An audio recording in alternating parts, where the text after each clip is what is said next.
Welcome back to another episode of the Be Who You Came to Be podcast. I am your host, as you already know, Tara Renze, and I am really excited about our guest today to talk on a different subject than we've ever covered before on the podcast.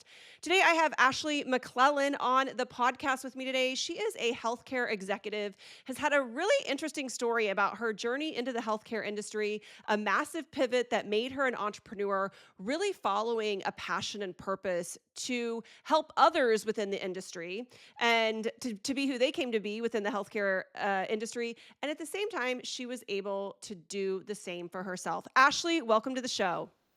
Thank you so much, Tara, for having me. I'm glad to be here. Yeah, well, I'm so glad to have you here. You are a Kansas City native and have been here. You're raising your kids here. We just had a great conversation about how we are 100% boy moms, live in the sports world, the summer with the kids. It's always something else. But I will say, I don't know about you, but I feel like it's gotten easier, at least in the summer, because we don't have to constantly be shuttling them back and forth to camps and all the things. They're a little more self-sufficient. Yeah, it gets a little bit easier. We now call ourselves Moober and Duber for Mom Uber and Dad Uber. Like those are our primary roles. It's so true. I will say that my boys are both driving and, you know, with both of them, every time they sought out to start driving, I was like, "They're not ready. They're not ready. I'm so nervous." And then by the time they turn 16, you're like, "Here's the keys. Take yourself." Yes, yes. They Yeah, will we're get almost ready. there. Yeah, yeah. So now do your kids do they drive to school? Because I know that my boys driving to school, that was a huge way of like, kind of learning the ropes on Yeah, really work, driving. work and school, which is great, incredibly Work and helpful. school. Yes, it really is. It really is. Although it still does give me pause, especially my 16-year-old who turned 16 over the summer driving, but he's so far so good. Great. Yes, So far just so different good. worries now. Yeah, yeah.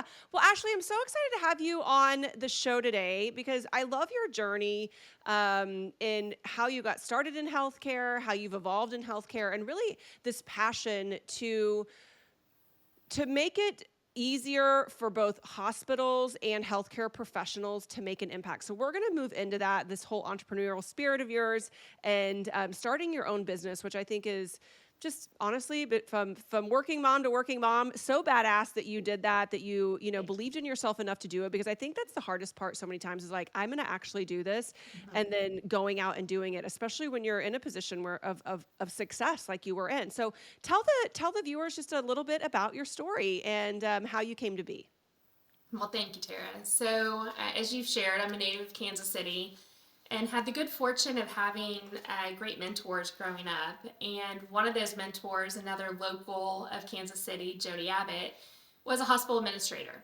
And, growing up, I didn't have a lot of female leaders and mentors around me. And I saw that Jody had this passion for the work that she did on a daily basis and spent holidays, Fourth of July's, etc., with our families together, and that really stuck with me. And so when I went off to school in Texas and got my undergraduate degrees, one of the best ways to learn what you want to do is to learn what you don't want to do. Yeah. So I had several internships in more the investment banking financial space, and I thought, well, I understand the numbers, but I really wanted to do more. And so I shadowed Jody for a few weeks in a hospital and just fell in love with the concept of healthcare leadership. And so I went back to Texas before my senior year and wanted to get my foot in the door at a hospital.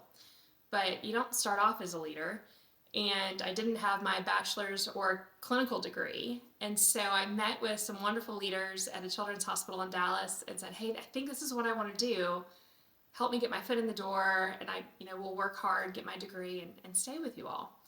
And at the time they said, great, we don't have any, openings, but you can volunteer.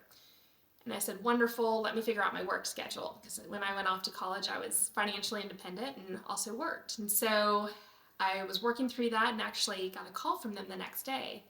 And they said, hey, if you said you spoke Spanish, you're a Spanish major, if you pass our Spanish proficiency exam, you can be one of our interpreters. And when you're not interpreting, you can help us on projects with administration.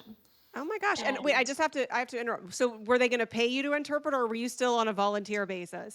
so I became paid as an interpreter at an Okay. entry level wage and joined the organization. And Tara, if you can imagine, I would walk into a clinic room or a hospital room and tell a family that's having a very significant, health situation, hey, don't worry, I'm here to be your interpreter. And they look at me and I could tell they're thinking, who else do they have?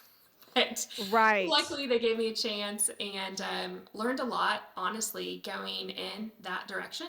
I got to hear and see what patients and families are thinking, hearing, saying, as well as providers on the front line. And so I did that while I got my master's in healthcare administration and MBA. And right after that, I did my residency in hospital administration at that hospital. So kind of Right. fast forward, Tara, I then had the good fortune of joining HCA Healthcare, which is a national system, and went through a formal training program with them for chief operating officers.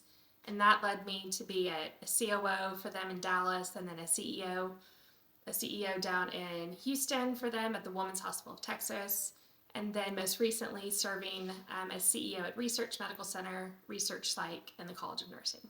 Okay. So for our listeners, this is the perfect example that there is no such thing as an overnight success story, and you can never be above the work. One of the things that I wrote about in one of my Tuesday tips was that summer jobs and our first jobs are really they're like emotion. It's like the perfect school to go to for emotional intelligence because you have to learn so many things: self-awareness, self-regard, empathy, impulse control, your interpersonal skills. I mean, it is just this amazing learning ground for how you show up. And I have to tell you that, it was really interesting because I didn't know this about the Spanish until we were having our pre-event call, and that was your entry into the healthcare world, was that you were, Spanish speaking and could translate.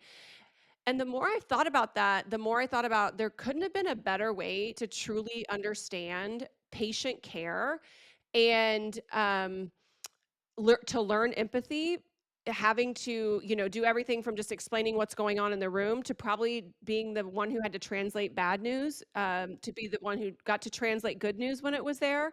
And just to really understand the ins and outs of the hospital and the system between nurses and doctors and patients and all the things that go into it. No, I think it was the perfect grounds. I didn't necessarily know it at the time, but I'm really grateful for what that taught me because when you go back into a leadership role and you seek input, maybe sometimes you get parts of the story, but not the full story. And I feel like I was able to hear and see and interpret the full story for several years when I was doing that program. Yeah, and I'm sure that's really come into play as well. Just hiring more Spanish-speaking professionals within the industry. It's something that I don't think a lot of people think about is just the language barrier that happens in big cities where they're melting pots, and we've got so many people of different cultures coming in to seek healthcare. I actually recently had a good family friend, and they had a horrible accident down in Mexico, and ended up having to have the woman airlifted out of Cabo. But the silver lining of it was my friend is Spanish speaking, and so she actually was like, I can't imagine being in that situation and not being able to speak Spanish." And I was like, wow, it just really is something that you don't really understand how much you need, in situations like that.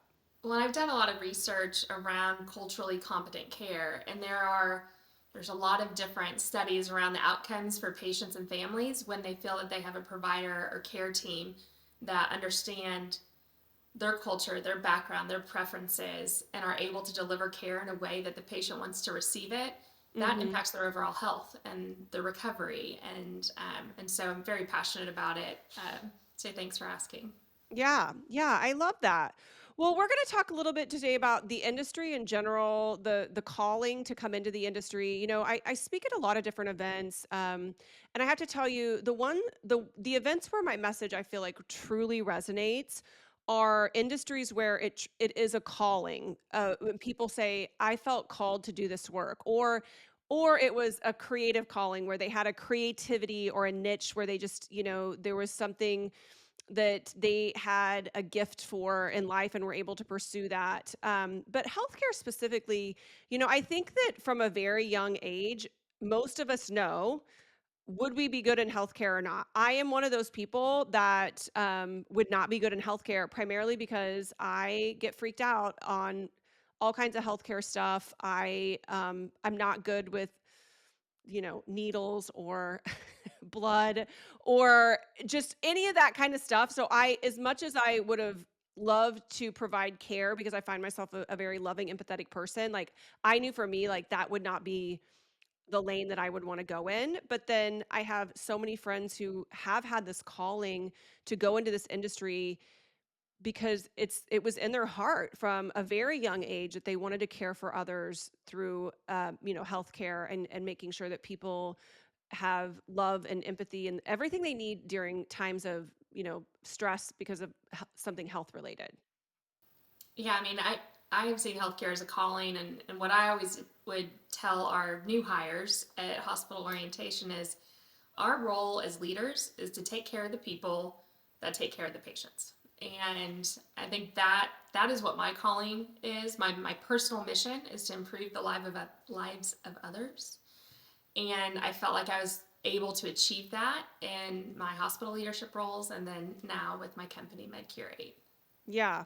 I think that's important, care for the caregivers. And I know when I've been asked to speak at healthcare, conventions or associations or meetings, so much of it is, hey, we just want to pour back into our people. Mm-hmm. I mean, we can get speakers in here that are going to, give them more industry knowledge or, ways to better manage their shifts and time and all this.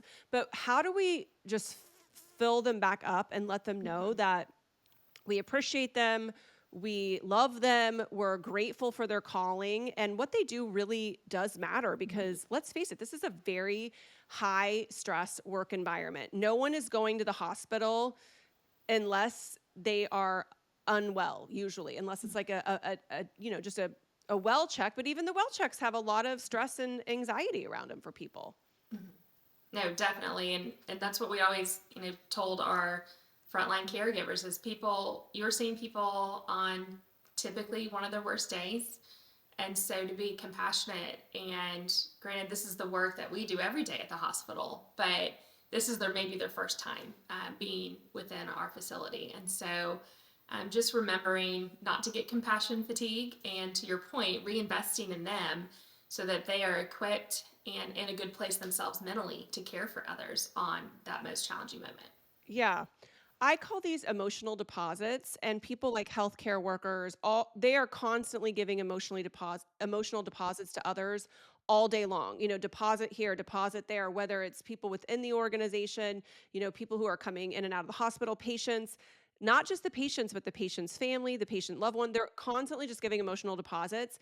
And if the healthcare organizations are not giving emotional deposits back to the employees, I think this is where we can get in major troubles with burnout in this industry. In fact, I've done some research and you can tell me how accurate my stats are because I'm sure you'll know better. But I thought that this was interesting that, obviously burnout climbed, like it started climbing in like 2018. And then obviously the pandemic hit and we saw incredible levels, I think, of burnout and just people being overworked and I think that the politics of a lot of healthcare issues and things that come into it, there was all these different things going on. But I have noticed that one of the stats I said is it has been dipping. Like people have not been feeling as burned out as they did since the pandemic. But everyone from nurses to doctors have this sense of being quote unquote burned out. Yeah, there are a lot of statistics on this topic, and I think for me specifically, we served as a COVID hero hospital or a hub for the highest acuity patients needing care that had COVID. And so the complexity of those patients, the needs, the emotions, as well as just all the challenges caring for those patients really had a disproportionate impact on our workforce. And so I did a lot of research in this space around how do we support a clinical workforce in a post-pandemic era.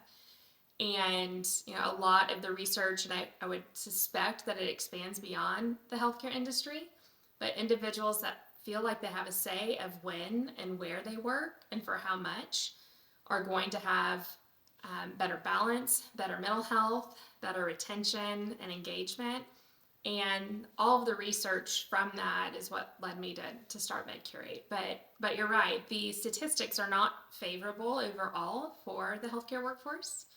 We see um, a vast majority of our baby boomers getting close to retirement, and not only will those individuals need more care, they're also leaving the workforce where many of them provided care. And so Right. it's kind of an exponential compounding challenge, which is why I knew we needed to do something a little different. Right. So we'll get into that in just a second. I thought one interesting statistic that I read by MGMA was that clinicians who view medicine as a calling uh, are much less burned out. Only 4% are burned out and disengaged versus 10% without that sense of purpose. But I think it goes back to what you've done with this company that you started, which I want you to tell our listeners about, which is really helping people get back to that calling. Because I think that sometimes, no matter what you're doing, whether it is your calling, it is work. And I think so many times we forget that it is work just because it's, I think what's that saying that's so ridiculous, like, do what you love and you'll never work another day in your life. I'm going to tell you right now, like, I love what I do, and I work still. Like, I still work days in my life. And there's days where I have highs, and there's days where I have lows, and there's days that I have imposter syndrome, and there's days that I feel amazing about what I'm doing, and then there's days that I worry about what I'm doing. Like, no matter what you're doing, even if it's a calling, we can shift away and get so caught up in the day-to-day rigor that we forget about the calling, and we forget about the purpose and why we're showing up every day.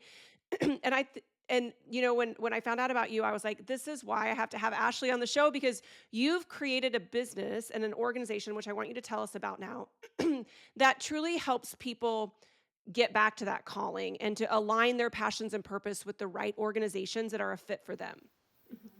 No, I mean, you nailed it, Tara. I think, um, what we curated at MedCurate, that's why it's named that, is a way for clinicians and healthcare providers to get to have a say of when and where they work and for how much. And so, on average, healthcare organizations are short 20% of the workforce they need on a daily basis.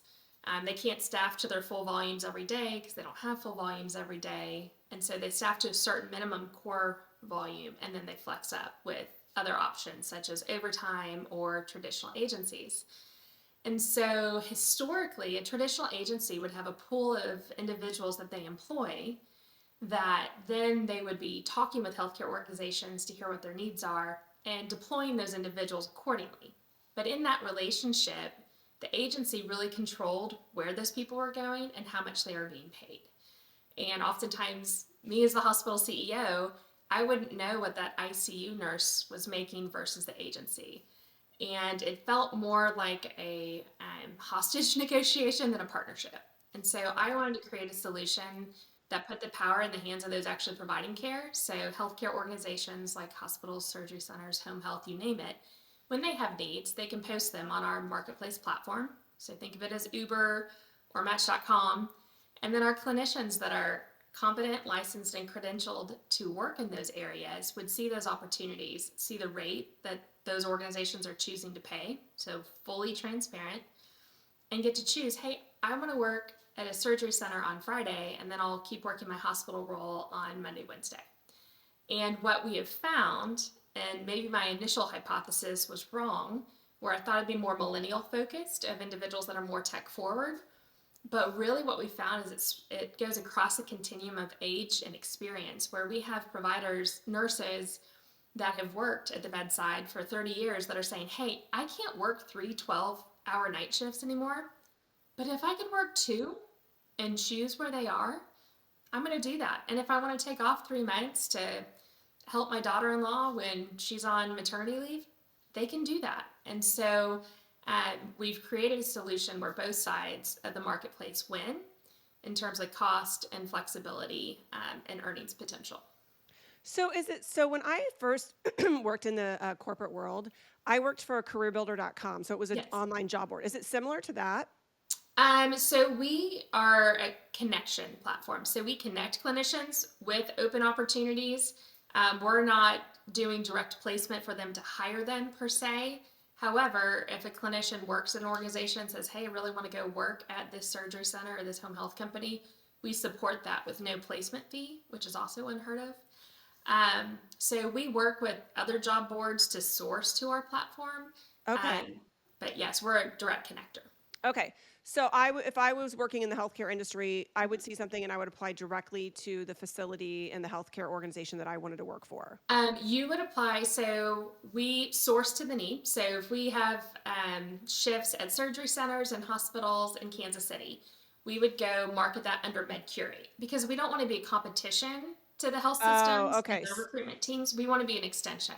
And Okay. so we would say something like, hey, we have great opportunities for a pre-op PACU nurse in this geography, pay up to this amount, and paid within 72 hours because we have an integration with the payment platform as well. And so clinicians would start the process, upload their credentials, which we validate through all the appropriate channels, and then we would turn them on once they've met all the credentialing requirements, then to see those opportunities. So we do all the sourcing and credentialing, and then the facilities post their needs. Okay. And then once they're if they meet the needs, then you pass them on to the facility, or do you actually hire them? So they're independent contractors with us, so they would be able to see the opportunities and the needs at the facilities and choose if they want to pick those up. So they're not employees of the facilities or of MedCurate, they're independent contractors. Oh, okay. Yeah, Okay. Interesting. yeah. So, and I'm just curious, and I'm sure that if anyone's working in healthcare, they're curious about this too. So, when they get paid, do you pay them, or does the facility pay them? So If MedCurate pays them. Okay, We have an integration with the payment platform, and that is helpful because healthcare organizations don't want to have to do all of the onboarding process for individuals um, that may pick up a few shifts or a block of shifts. So with okay, us, because those clinicians might be working at hospital A and then surgery center B, it makes the most sense for them to be paid through our platform. right. And was this available before COVID? Because I know a lot of people did the nurse placement during COVID, where nurses were flying all over the country to pick up shifts and jobs because they were needed. Yeah, so I've tried to do my market analysis and try to learn when things came into place. Um, from what I was aware of being a long-term healthcare leader, it did not exist. Now, of course, after building my prototype and launching the model, there are other kind of iterations of this. So there are some traditional agencies that have a nice tech look and feel, but they're still controlling where those individuals go and how much they pay them. There's some tech-enabled solutions that maybe work in just nursing homes, but not other spaces. And so there's a variety of things. My intent is to be full service across the continuum of healthcare services, with the exception of senior living facilities, because I have a great partner that does that with her company. But yes. Okay. And are you in all 50 states? So we started locally in Kansas City. Just being based here. We started on the Missouri side with our first hospital in February of 2024. We are now at over 50 healthcare organizations across the Midwest, and as well as in Texas, and expanding to other geographies. So because we're a two-sided marketplace, we don't want to credential a bunch of clinicians and not have shifts for them. So it really is dependent upon which healthcare organizations we're partnering with and what their needs are. So Right. we are collaborating with several that have a national footprint, and we've started in one market with them, and we're expanding to those future markets with them as it makes sense. And that's been a great way for us to grow. Yeah. And then I'm just making this up. So this is what I do. I'm just Sure. making up an example, and you're going to Okay, tell me if this great. is crazy or not. But let's say that, I am an empty nester. I'm still in the healthcare industry, and I have a place here and a place in another state that you work in. Could I be like, well, I'm in this state for 3 months out of the year, so I want to pick up work there and then come back here? Like, do you work like that, or are there contracts for how long they have to work for? Yeah, so we would just need to make sure that they meet the requirements of that state and the facility that they're looking to pick up shifts at. And if they do, then they are fully capable of choosing when and where they work and seeing those shifts. So when we do credential a clinician, we ask them things like that, Tara, like what are your preferred geographies? Do you have preferred days of the week? Do you want days or nights, etc.? And then we have push notifications through our system that would then say, hey, Tara, you have that place in Colorado. We have a new surgery center there if you want to look at these shifts. So, yes, our goal is to be, flexible and allow them to pick up hopefully nationally as we continue to grow. Right. And how many people work for MedCurate? So internal on my team, there's four of us. And then we've contracted with great providers. We have a dedicated tech team. As you can imagine, being in the technology space, we're always iterating and developing that and advancing that. And then human resources is with Lever One, which is another female-owned CEO here in Kansas City. And marketing is local as well, contracted and legal. Oh, wonderful. Do Yeah, you have a trying to be sale? capital efficient as an entrepreneur. Yeah. That's a new term as well. What did you call it? Capital Oh, efficient. capital efficient. Yes, that's very true. I try to be capital efficient as well. So do you have a sales team like that goes out and builds the relationships with the facilities and hospitals? I, I say, yeah, you're looking at the Oh, primary sales leader. you're So the SVP of at the sales, moment, the CSO, the CEO. yeah, I mean, as an entrepreneur, you have to be willing to do it all. So my first strategic hire into the organization is a woman named McClellan Logan. She's a nurse by background. We worked together historically, and she has a great ability to connect with clinical leaders and healthcare leaders. So my initial outreach was based on being a previous CEO in the Midwest as well as across Texas. And so I've done that initial outreach to build relationships. And from there, it's been more referral based.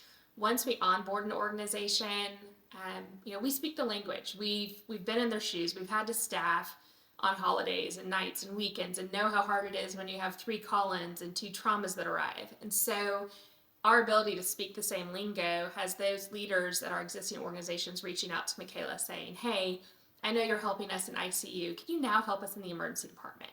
And so she's really great at growing existing relationships.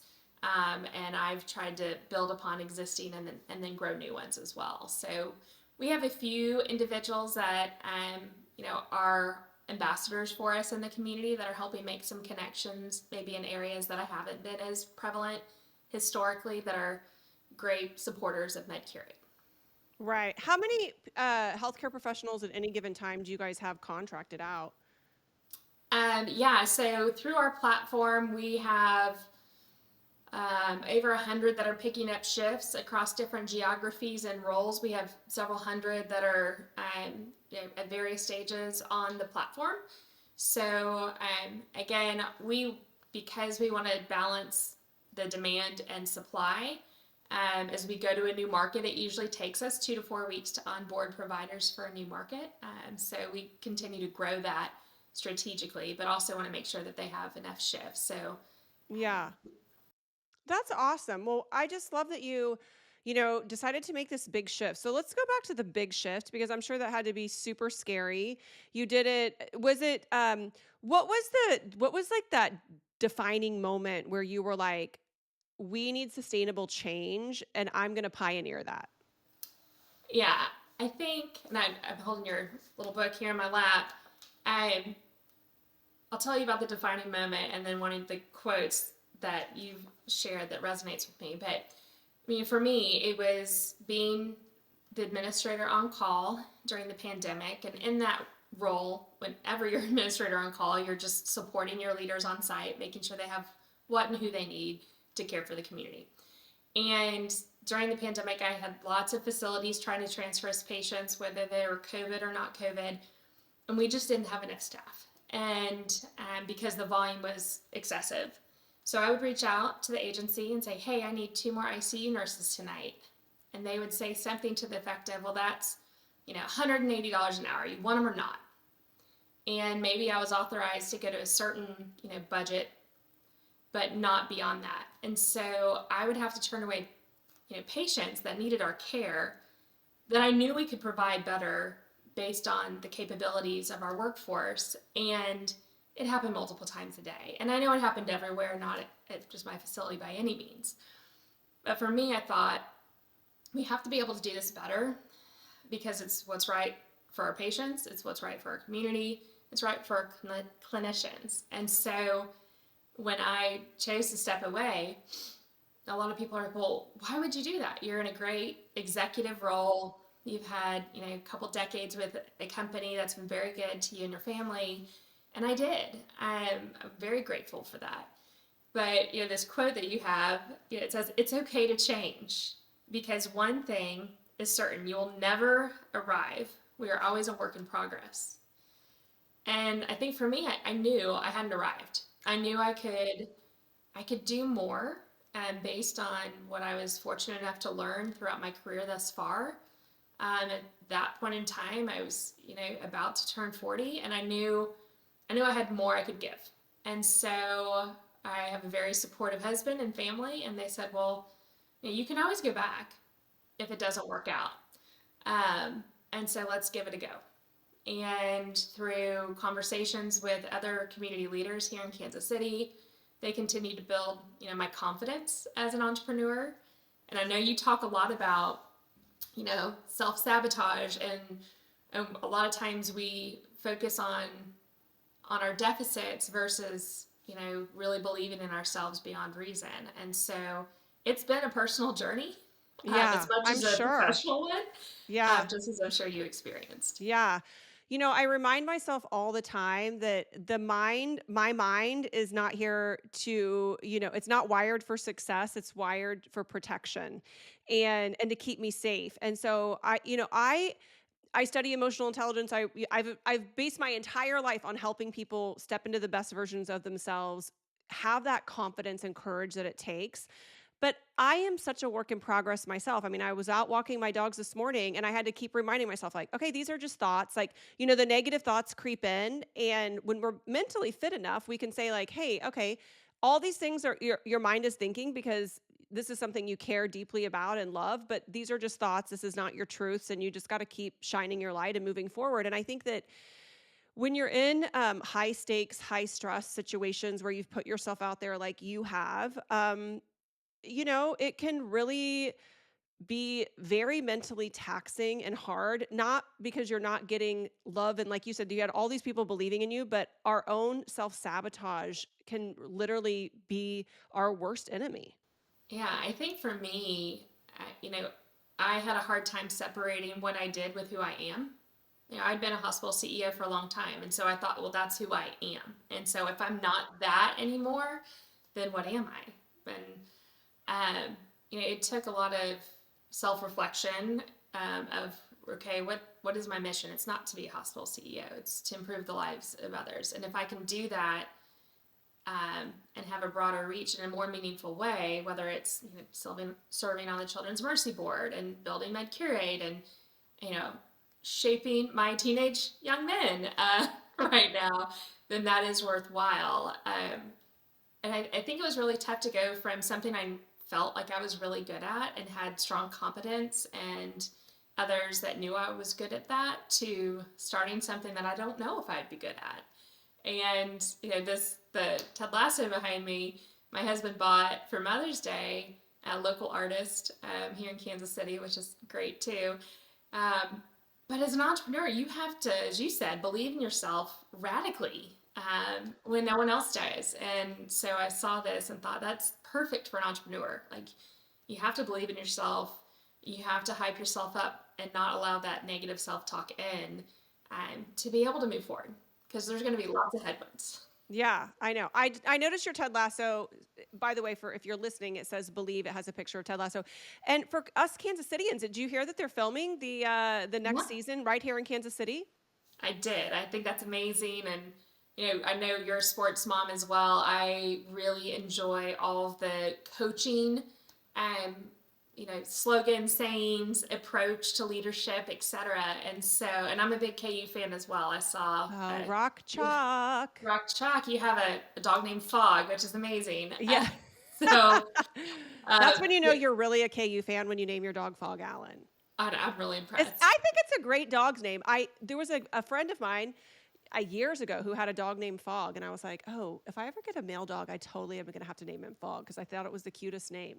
No, I agree. I love the name. And yeah, but one of the sayings, leadership lessons from Ted Lasso was, be curious, not Hmm. judgmental. And I Mhm. kept finding myself, when I was in my previous roles, being curious, like, well, how could we do this different, or how could we do this better? And I wanted to be the one to implement the change. And so I, again, another Ted Lasso, just reason why I love him as a coach and a character, and grateful that they're here in Kansas City. Yeah, me too. Curiosity is such a underrated topic that people talk about because it's so, when we stay curious, we constantly stay in a learning situation. Mm-hmm. And we also really, I think one of my favorite things about curiosity is it opens up interpersonal relationships. It gives Mm-hmm. people the opportunity to ask questions, to have understanding versus assuming all the time. And so many times we do the same thing over and over and over and over and over. It's easy to get caught in the assumption trap where we think we know everything versus Mm-hmm. really staying curious. Mm-hmm. So I love Ted Lasso too. I love that show so much. Yeah.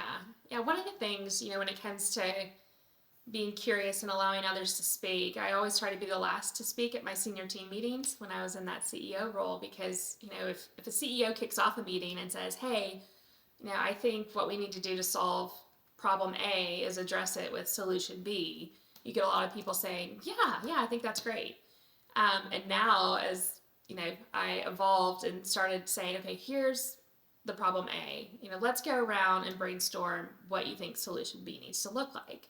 And people would come up with brilliant ideas that maybe wouldn't have evolved or come forward had we not had them lead the conversation. And Right. so I've learned that over time to ask, and I learn a lot more from listening than I do from speaking. Yeah. Well, I love the saying, and to remind people, the right question's always better than the right answer. And that self-discovery, and I think as a parent, that's something I've learned very much so, is like, how do I help my kids discover who they came to be, what they like, what they don't like, versus, trying to direct them in different ways. And I think that's the whole, for me, it's the whole be who you came to be methodology, mantra, and lifestyle, is that we have to stay curious enough, even about ourselves, to know that, like you just said, we're never going to arrive. We're never going to have it figured out.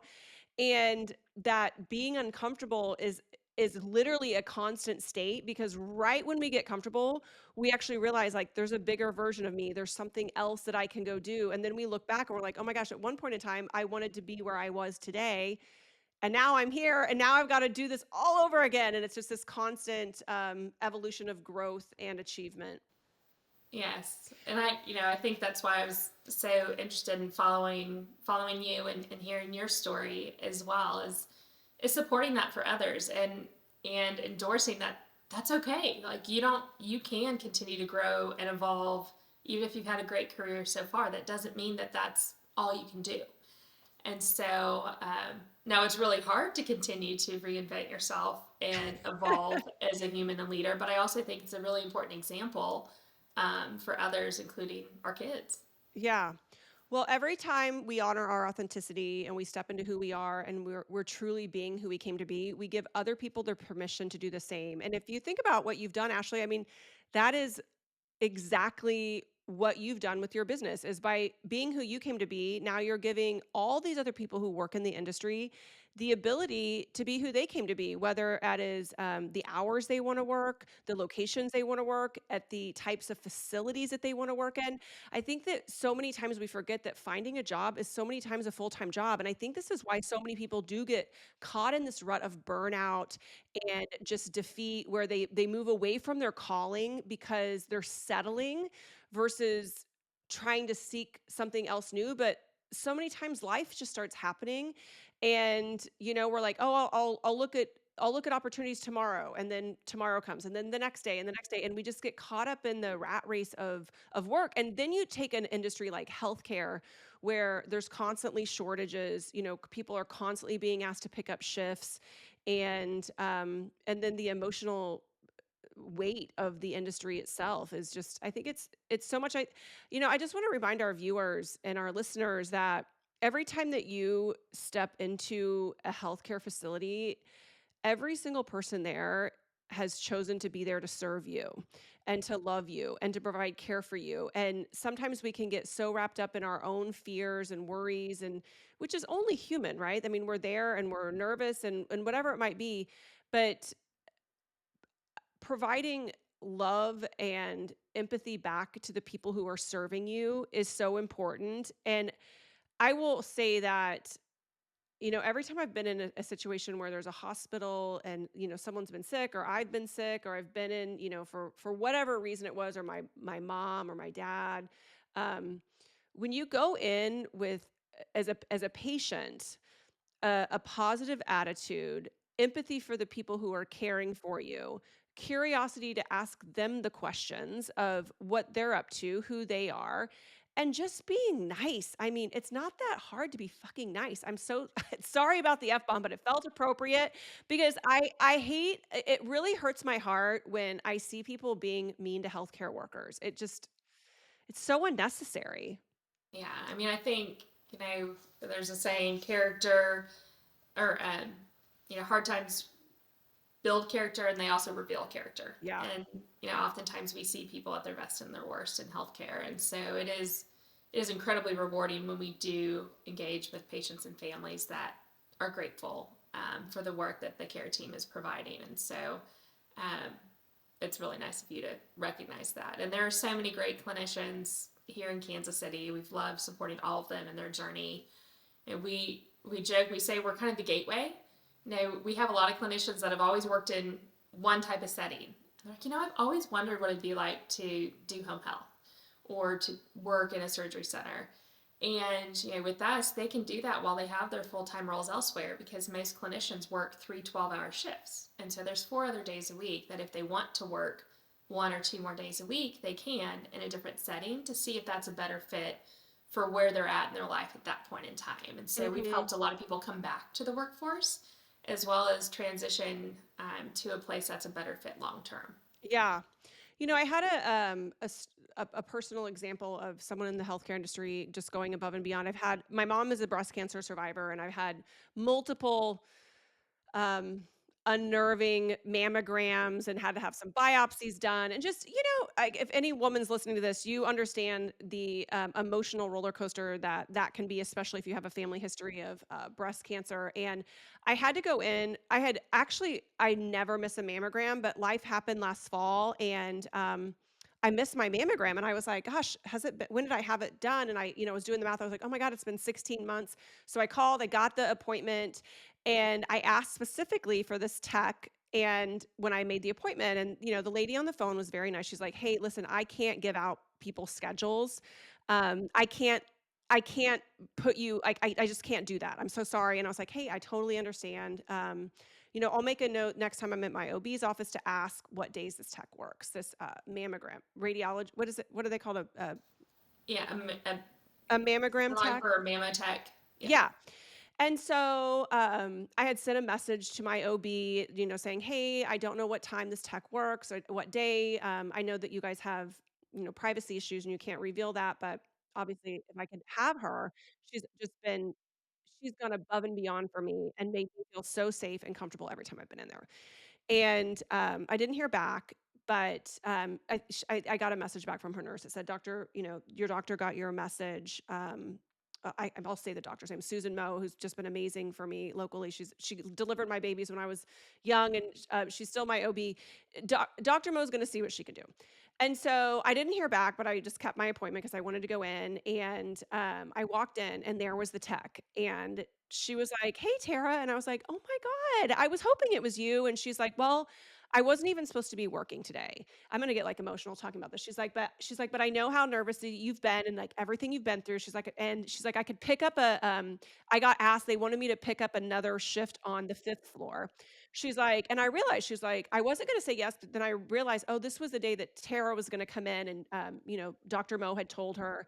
And she's like, "So I told him I'd pick up the shift on the 5th floor as long as I could go down to the 1st floor from 12 to 1 or whatever time my appointment was at." And I literally just started crying, and I was like, "Oh my god, like, this little." I mean, just the fact, 1, she remembered me, 2, that she went out of her way to make me feel safe, and it was just one of those healthcare moments that I was like, "Oh my god, I am so grateful for people in this industry who truly love making others feel safe and seen and cared for." And it was one of those moments where, it made me realize how powerful people are in the healthcare industry and just that love and care that they give, even on a routine annual mammogram visit, just to make me feel so special. It really was, I actually took the time to like write a huge thing to the healthcare company about her and just how amazing she was. And so, Yeah, I mean it, and that means so much to that clinician as well. Like to get to know that they made an impact in your life. Again, to your point, it's a calling,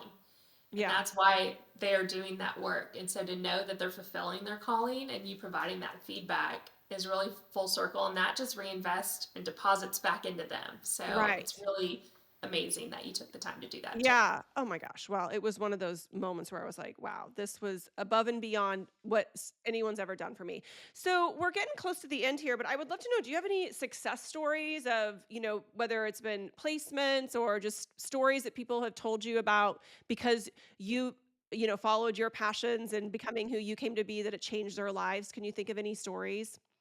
Yeah, I mean, I think on both sides within MedCurate, we in talking with clinicians that are picking up shifts, we hear from them, specifically, I had left the clinical workforce. Like I was done, and a friend referred them to MedCurate, and they found out, what their options are and how they can pick up, and they said, I've been able to find my calling again, to kind of put it in your words, Tara. Um, and to be able to do that and help people realize their potential again is incredibly rewarding. And on the facility side, what we're hearing from them is they love the clinicians that are coming to them through MedCurate, and they're able to save more than $15 an hour, compared to working with a traditional agency that has a lot of overhead. Um, and our clinicians make 20% more at least than they would by a traditional agency. And so I think just the fact that we have devised a solution that benefits both sides, where everyone wins, I think that's what's most exciting. And to be able to share the solution with people and see it click for the first time, um, and say, like, I don't, like, wow, this hasn't existed and this makes sense, and this is what we need to do, that's really exciting. Yeah. I'd say the team that we've built as well within MedCurate, with the shared vision and experience that we have together, it's just, I think the potential is endless, and we're going to be strategic and thoughtful in how we grow, but really hoping to make a difference with our partners. Yeah. Well, I do think it's so beautiful, and I think when people do have a say in when they work, where they work, for how much they work, it really does bring them back to that calling of like, "Hey, I want to be here," versus "I felt squeezed to be here or pressed to be here." I think about our education system, like this would be perfect for for someone who's listening to be like, "Hey, this would be a great opportunity for substitute teachers as well," because there's so many people out there who have the passion, but then how do you get in touch with all the schools and what I'm saying? Like, I just feel like there's any of those like calling where people are making difference and we're literally facing shortages. Do you want to touch on just to let our listeners know, like what is the shortage now? What is that going to look like in the next 5 to 10 years? And how will that impact our health system? I mean, I think this is Yeah, daunting when we start and at really a high talking about it. level, for the US healthcare system, currently there's over a million nurses short.